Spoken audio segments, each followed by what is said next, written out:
ईद का दिन और रसूलुल्लाह सल्लल्लाहु अलैहि वसल्लम की जिंदगी।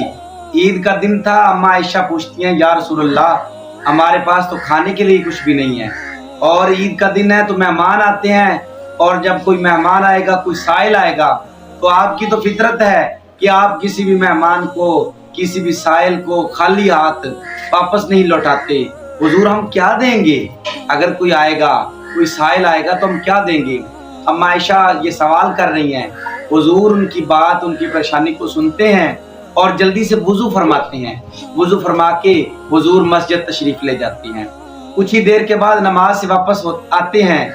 आके देखते हैं तो अम्मा आयशा अनाज तकसीम फरमा रही है। हुजूर आके पूछती हैं, आयशा बताएं क्या बात है, ये इतना राशन कहाँ से आया है?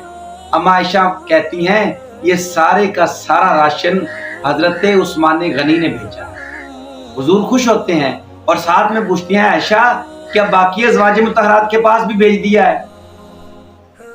अम्मा आयशा फरमाती हैं, जी या रसूलल्लाह, सारी अज़वाज मुतहरात के लिए इतना ही राशन हजरत उस्मान गनी ने भेजा है।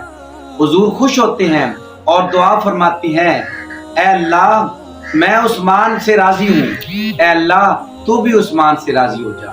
तो हजरत उस्मान गनी की सखावत देखें और हुजूर की उस्मान गनी से मोहब्बत देखें। इसी तरह हमें भी चाहिए कि हम हर खुशी में अपने अजीज़ों कारब, अपने दोस्तों, अपने रिश्तेदारों, अपने मोहल्ले के लोगों और यतीमों और मस्कीनों का ख्याल रखें। सबके साथ मोहब्बत और खुशदिली से पेश आएं।